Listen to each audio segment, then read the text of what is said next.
let's just make sure we have this so that our audience understands it. Information from multiple sources suggests that the swampy law firms like Perkins Coie, BOMBSHELL, those are the ones, like, for instance, I think both of those, maybe Trump had tried to pull their security clearances.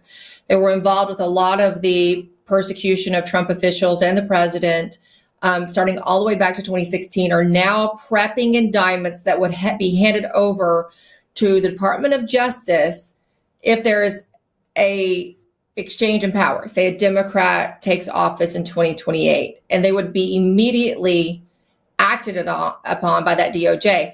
And some of this information is coming from a staffer, a Democrat staffer on a very relevant committee, which means they're already talking to Congress about it. It means there's already coordination between Congress.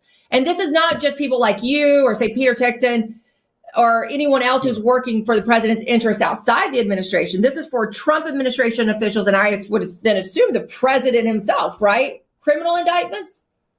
Oh, yeah. And indictments for treason carry a capital offense. They plan, the law doesn't matter to these people. They're Bolsheviks. They're going to come in and they're going to come in with the kinds of flim-flam indictments that they took down 1,600, J6ers, 1,570 of whom were like grandmothers who stood on the lawn or something, and they got indicted. They can indict Tina Peters, the county recorder of Mesa County, for making a backup of her own computer. They can, believe me, they can indict you, me, anything. And they don't really care what the law is. They're going full Bolshevik. And I assume if this is floating around in DC circles, this information, and it's being, talked about by Democrat staffers, then of course, Trump officials, like say at the DOJ, like Todd Blanche and others, would know. And that could affect their decision making and what they take action on, because they think that if they don't do things, they'll be spared.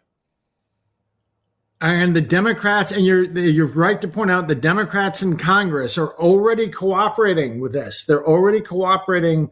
They know this is going on. They plan on hitting us January 21st, 2028. If they get back in, everyone's going to be hundreds of people. I'm told literally it's hundreds of people. It's all of us. I was told, frankly, by a 3-letter agency in government a few years ago that, Patrick, the Antifa, there's a list of 700 people who, when the Bolshevik Revolution is complete, those 700 are told they don't have a place in America anymore and they're going to have to leave. But a dozen of them at the top have a gold star and they just get killed. And you're one of the ones with a gold star. I think that if they get back in, I think there's going to be 200 gold stars. Everyone, you, me, I'm sure we're both on it.